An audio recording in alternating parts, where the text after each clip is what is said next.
This is embarrassing for the San Diego Padres as they have played mediocre as of late, and it has led fans to give some questionable takes that we'll talk about in just a second.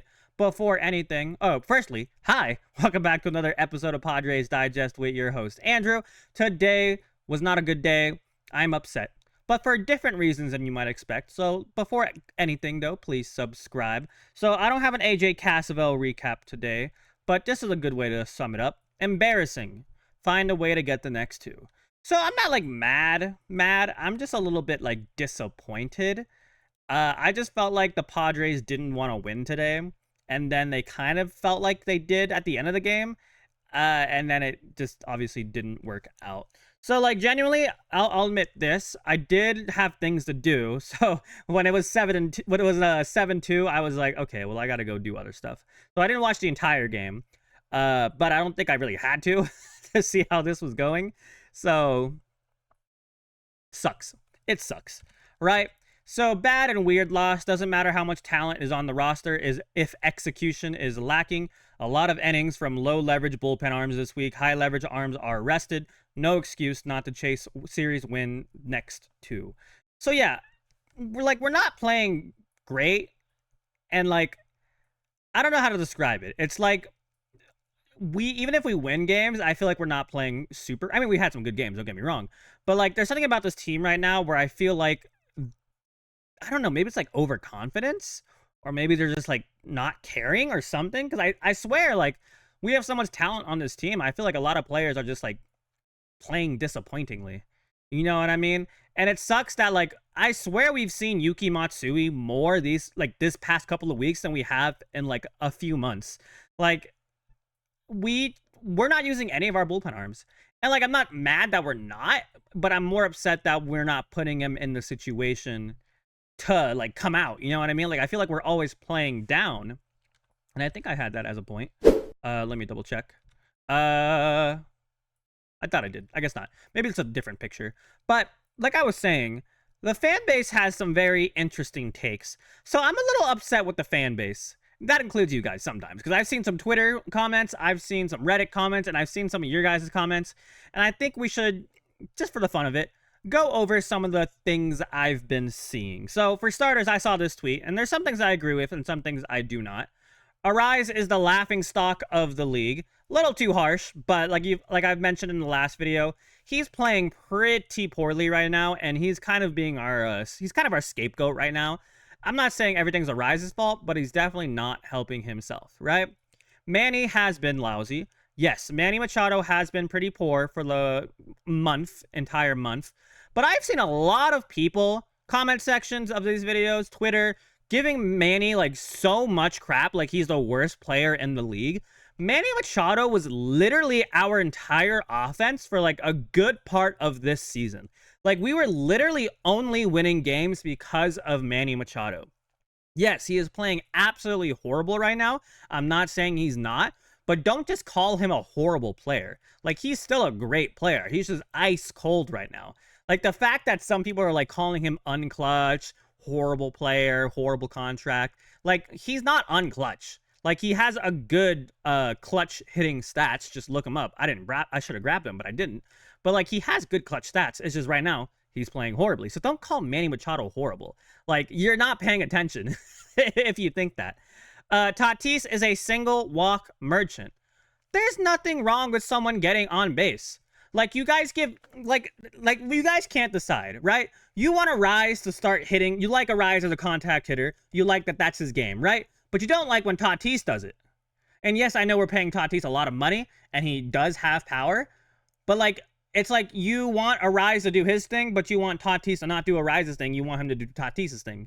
Does that make sense? And Tatis has had good power the past couple of days. Like, he had that first hit, or not first hit, but the first swing, and that ball went super far. I thought it was gone, but it went to the outfield, and he's had a couple hits like that recently. So if you don't like the fact that Tatis is figuring out, Tatis, genuinely, this might be a hot take, but Tatis might be having like his best hitter season of his career. Obviously not like hitting like he's hitting the most home runs, having the best stats, but I feel like as a hitter, like the fundamentals, the mechanics, the chasing, the eye, everything, I feel like this is his best year in that sense. And give it next year and maybe an off season, and he can figure things out and get that swing point down.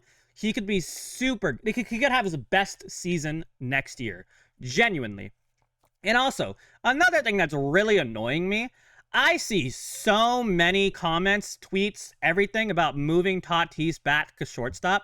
Why would we want to move the best defensive right fielder in the entire league back to a position where he hasn't played in years and he wasn't even that great?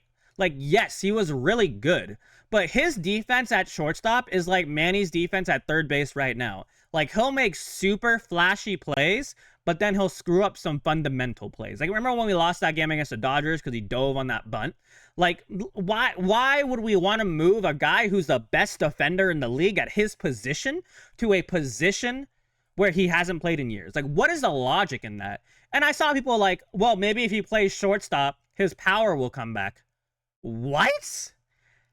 How does that make any sense? Like, maybe, I'm sure he likes playing shortstop, obviously. I don't know why he wouldn't want to play shortstop. I'm sure he'd be dying to play shortstop. But he's the best defender at right field.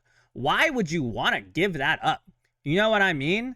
Like, I'm not saying all of you guys did that, but I've been seeing some of that, and I also think you guys should apply if you want to. But why would we want to move him? That makes zero sense to me. That's, like, literally mind-blowing to me. Same thing with Jackson Merrill. Like, Jackson Merrill's not the best center fielder in the league, but he's a very solid defender, and he's worked hard to become a center fielder. Why would you want to hamper that by putting him back into an old position where he's only going to play, like, a month at if we make him an everyday shortstop? Like, what? Like, I get we want to win games. I get we want to get our best players on the field, but that just makes zero sense to me, right? Jose Iglesias is a great shortstop defensively.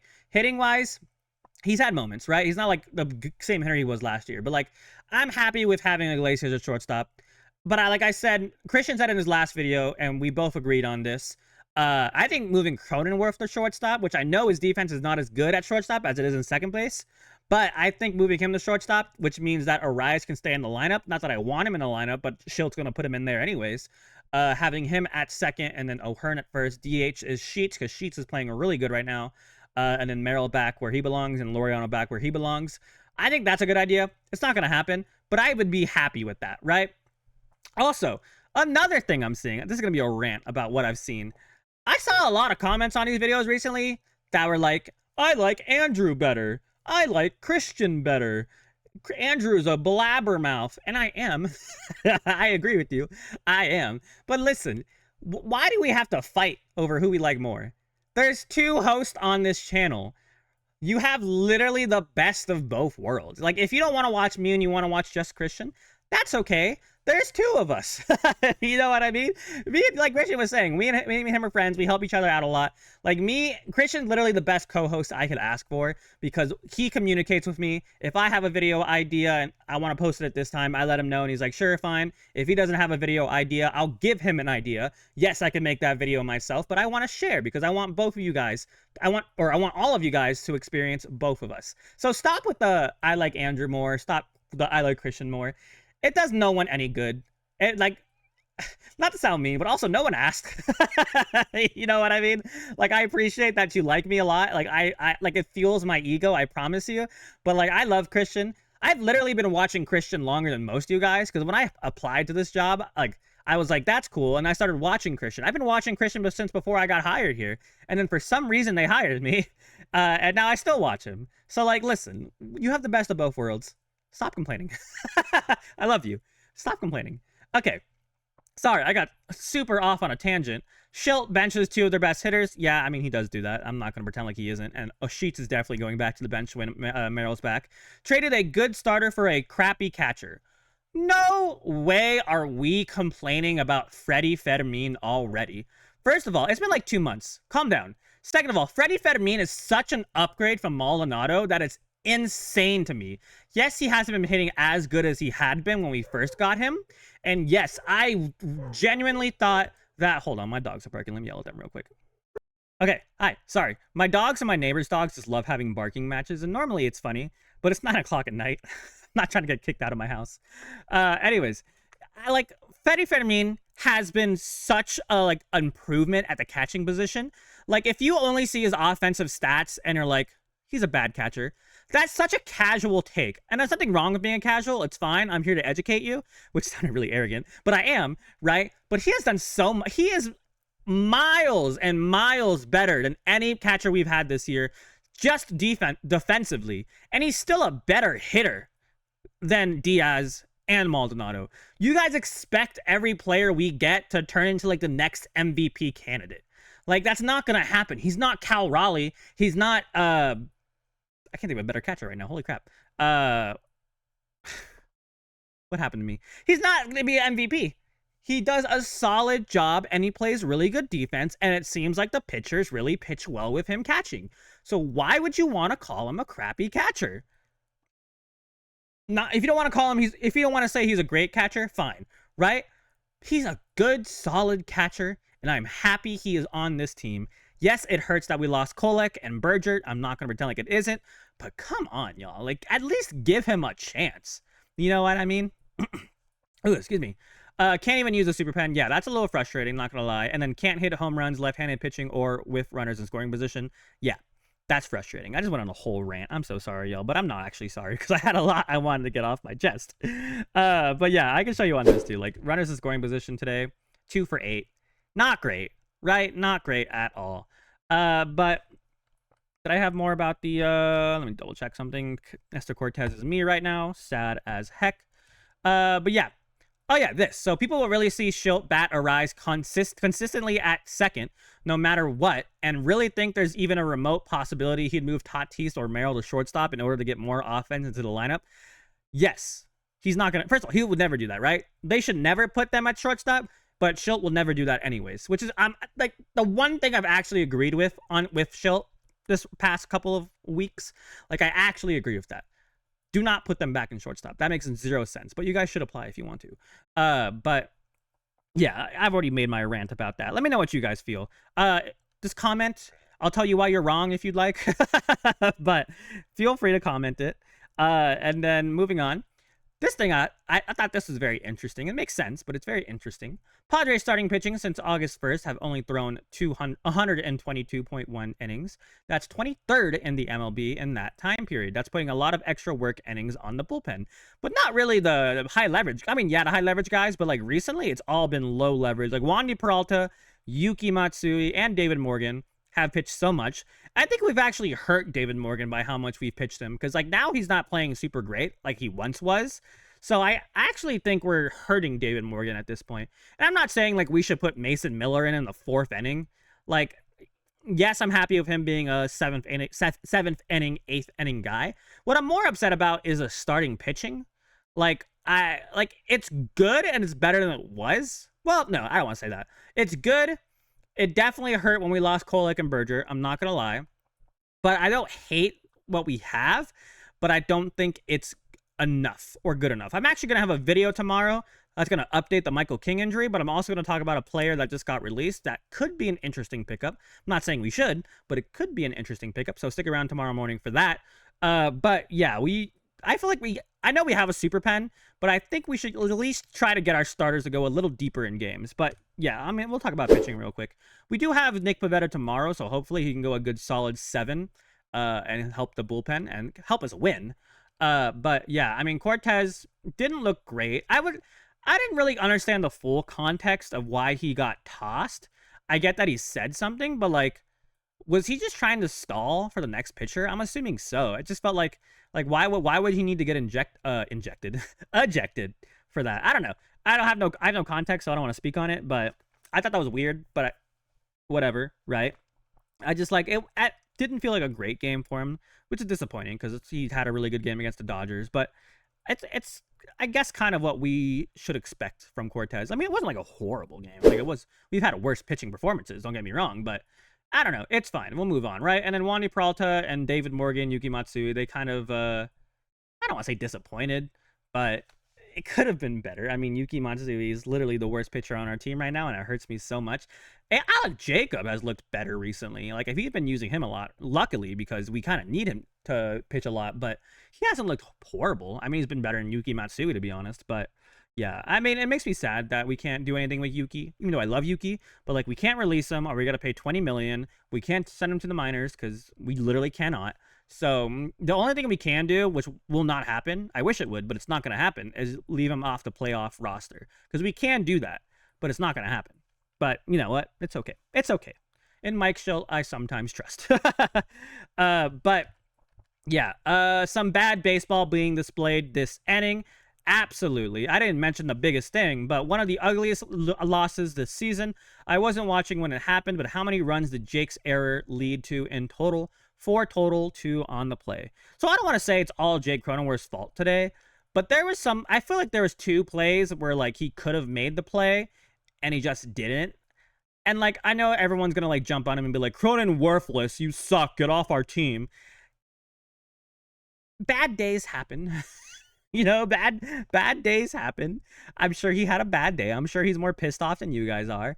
I'm not gonna like jump on him. I will say he probably was a very big reason why we lost this game, but am I gonna hate him for it? No. It sucks, but I'm not gonna hate him for it, and you guys shouldn't either, but you do you. And then wrong button. I keep pressing the wrong buttons. But yeah, that's bad.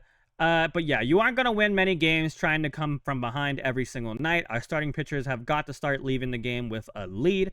And that's not really entirely the starting pitching's fault. That's also the offense's fault. Because the entire year, we've been like a late innings offense kind of team.